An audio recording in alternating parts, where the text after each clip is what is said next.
So today's video is going to be on how to graph a system of equations to find the solution. Again, we went over this last semester, but this is just a recap because we are going to get into how to solve systems, not just by graphing, but just straight through algebra. So just as a reminder, a system of linear equations is just a set of two or more equations in two variables, usually x and y.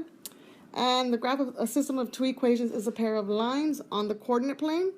And there are three types of possible solution. First one being you have a single solution.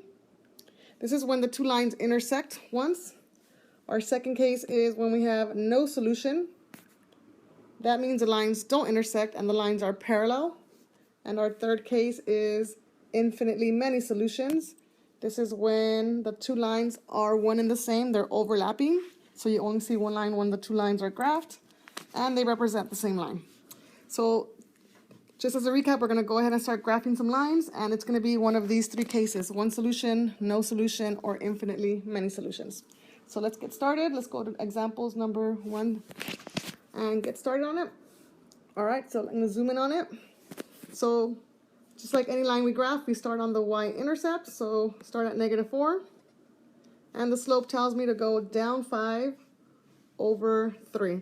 Now in this case, if I go down 5 and over 3, I'm going to be way off the chart. So I'm not going to do that. I'm just going to go backwards. So instead of going down 5 and over 3, I'm going to go up 5 and backwards 3. So I'm going to go up 5, 1, 2, 3, 4, 5, over 3. That puts me right here. I'm just going to go ahead and connect that. Actually going to go back and erase those little arrows. Look terrible. Let's get rid of them. There we go. So 1, 2, 3, 4, 5, 1, 2, 3. There we go. So we have our first line.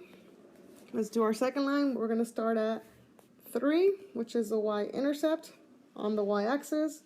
And this says to go up 2 over 3. And to go backwards, we're going to go down 2 and over 3. It's going to land right on top of the other line. You connect them. Remember, our solution is where the 2 points intersect. In this case, at -3. And +1 is the solution. So we have one solution here at -3, 1. If we go back and plug in the x value and the y value into both equations, we will get 2 true statements. Let's move on to the next one. And repeat the same thing for the next few problems. Start on the y-intercept at 1, up 3, 1, 2, 3, over 4. Put our point, down 3, back 4. Put our second point. And we'll go ahead and connect this. We have our first line. We'll repeat for the second line. And we're going to start at -3 as our y-intercept. And this is go up 3, 1, 2, 3, over 4. Backwards will be off this chart. I'll just put it. It's not that far off. 1, 2, 3, over 4. It's slightly off the grid, but you can still put it on that one. So we have our two lines, and these lines end up being parallel, which means they don't cross. And in this case, it's a special case where there is no solution, since these two lines share nothing in common, not one point, so we have no solution.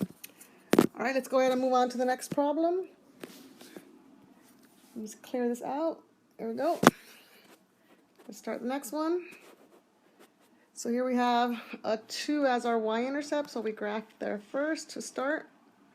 And our slope is -5, so I'm going to make it into fraction by dividing it by 1.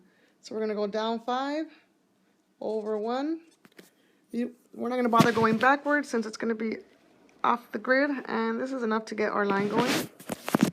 For our second line, we're going to start at -3. So notice this one is missing the slope. There's no x term.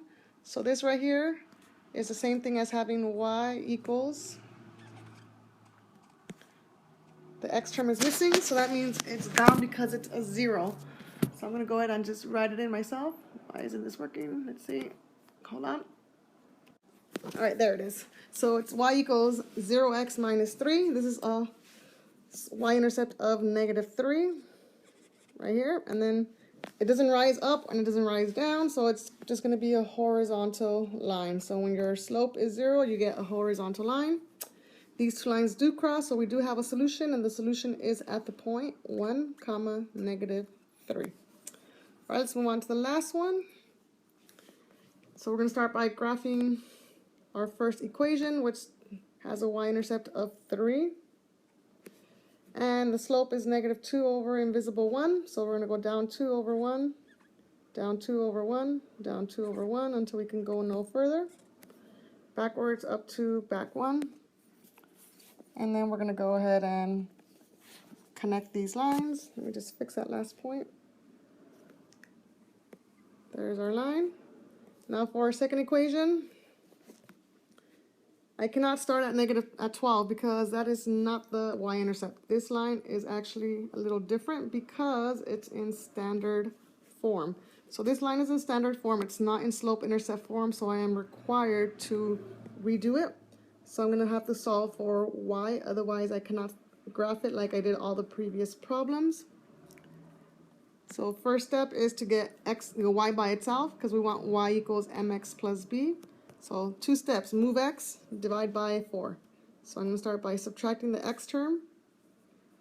I cannot combine it with the 12 because the 12 does not have an x. So I'm going to have 4y equals, bring down the 12, bring down the minus 8x. Do not combine, side by side.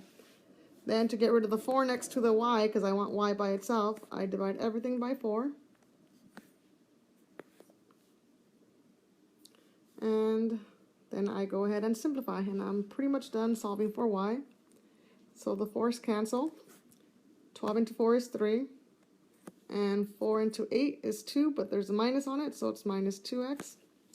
I'm just going to switch it around and put it in the regular order where the slope is first. Notice the negative goes with the 2, plus 3.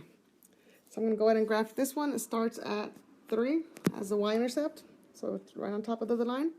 It's going to go down 2 over 1, down 2 over 1. Notice that all the points are going to match perfectly. So the 2 lines are overlapping. So in this case, we have infinite solutions because the 2 lines are one and the same. So infinitely many solutions. So what that means is any point that's on the line is going to be a solution, every single point. So all these points on this line. All right, so that's pretty much a quick recap of what we went over last semester. Go ahead and start your practice. There's a few writing sections. Your task is to get done with all the problems for Monday. Good luck.